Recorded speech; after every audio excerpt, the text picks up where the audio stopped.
Okay. You wrote many books, among which La loi du capitaine, with Catherine Glennoga, Le temps du prophète, also, La tapisserie by Iris. At the end of apartheid, your main theme of writing was on the same wavelength as your ideology under the apartheid?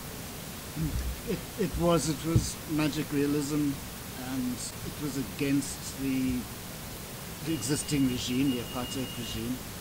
And I think for any writer working in South Africa prior to 1994, if you had a conscience, you would work and write against apartheid. It was something that you just did. Alors, donc, il explique que durant cette période, c'est quand même assez particulier pour un écrivain d'écrire, de ne pas écrire contre ce régime en fait, de ne pas s'adresser contre ce régime. Donc en gros, c'est oui.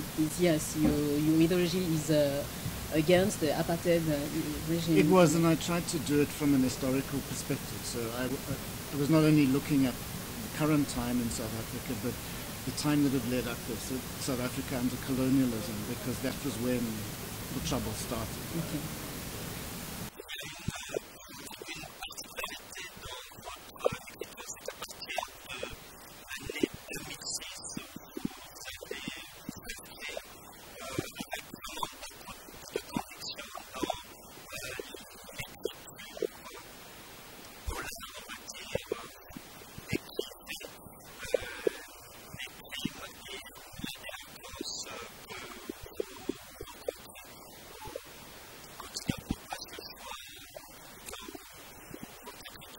There is a particularity from 2006. You write about violence, about murder. It is because you can see it every day around you on your real life. Not entirely. I wanted to write crime fiction because I enjoyed crime fiction. Okay.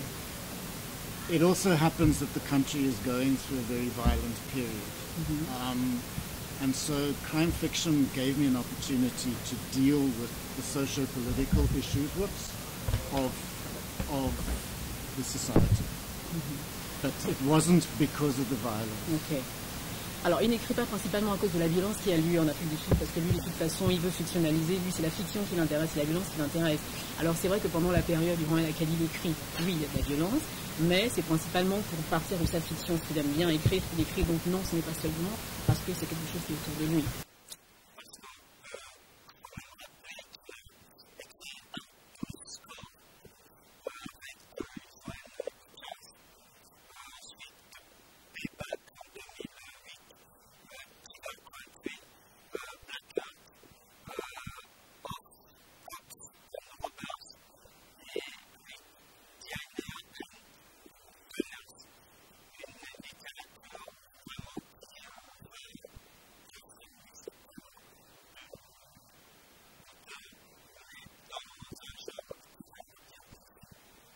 Is just because on those books he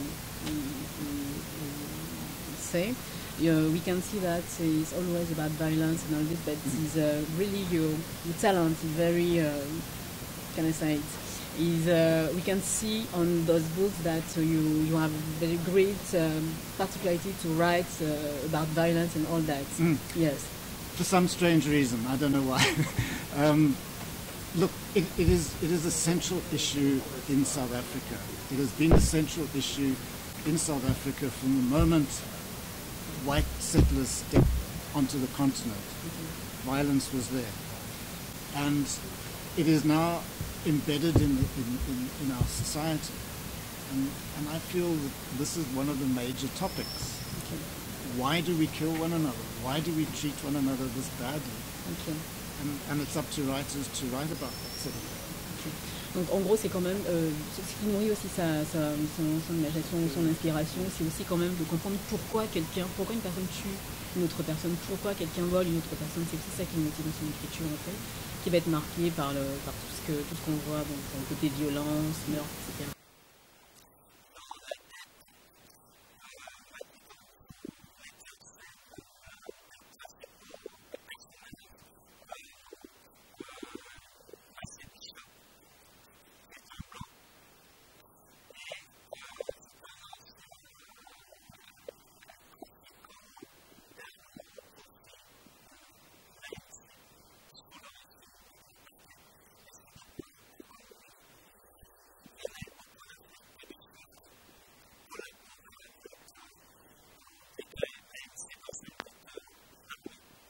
In the fiction, La Dette, Massey Bishop was a white people who fight with the ANC.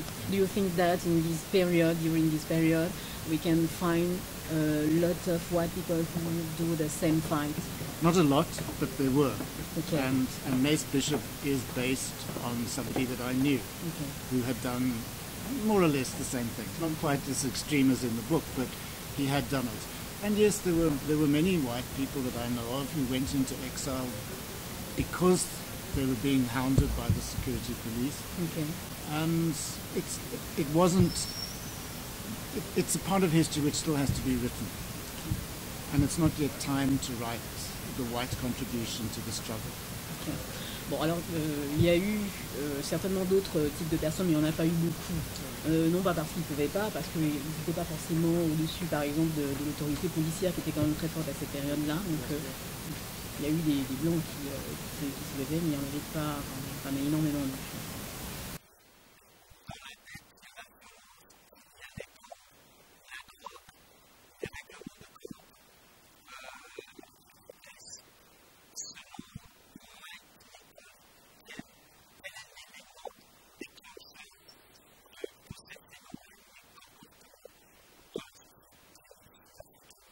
Okay, in La Dette book, we can see, we can read the violence, the murder and all that.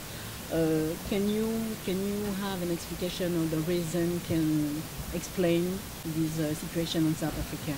Because we know that it's a fiction for sure, but sometimes you can imagine that it can happen in the real life. So do you have an idea of the reason? Can you explain why the situation is just like this? So much violence, so much... What happened under colonialism and apartheid was that traditional black society was completely and utterly smashed. Males were made to do undignified labor.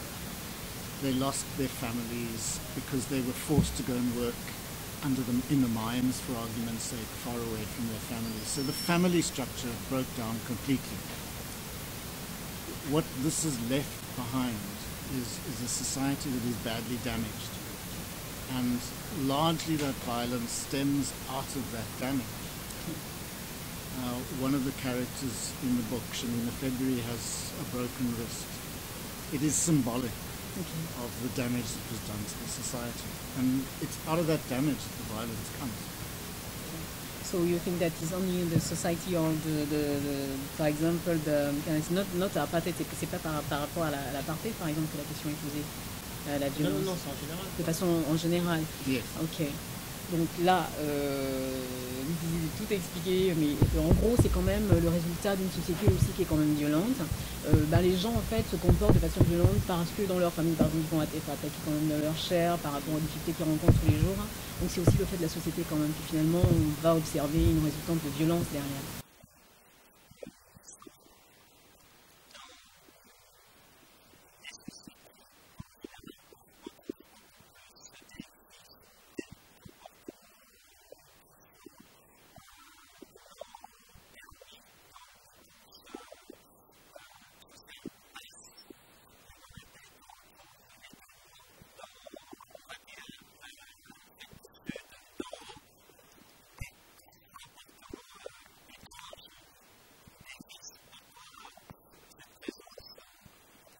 That show us an unequal society where the defects can be found as well to the rich as the poor person.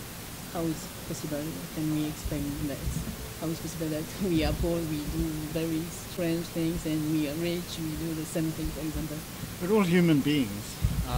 We all love, we all hate, we all want to do that. We all act in the same way.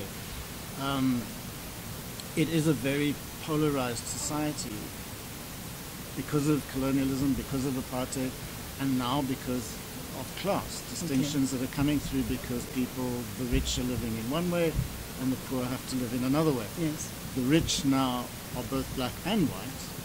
The poor remain black. But you're still getting the desires in both groups are still the same desire. Okay. C'est une réalité humaine aussi. De toute façon, oui, ça peut être, c'est à cause de la colonisation, oui, c'est à cause du mouvement de l'apartheid, mais aujourd'hui, c'est aussi beaucoup plus à cause de la différence de classe en réalité. C'est bien chez les riches que chez les pauvres, on va de toute façon se jalouser, etc. Aujourd'hui, ça va être aussi dû à ça. Mais en réalité, c'est presque humain, j'ai envie de dire.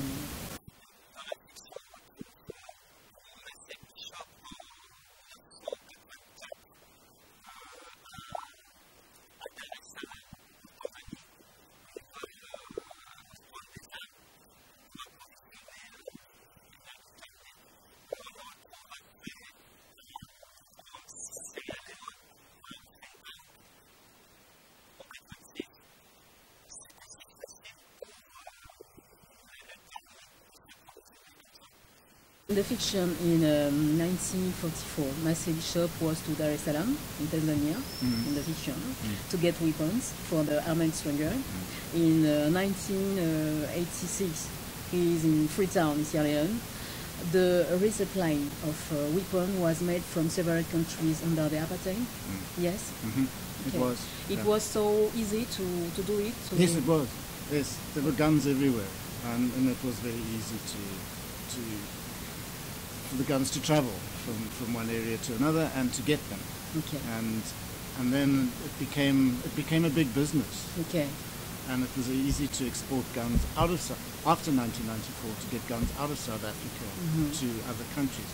As happens there in Rwanda, the guns go from South Africa to Rwanda.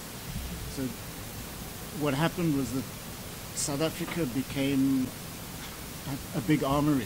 Okay. Of weapons and ammunition.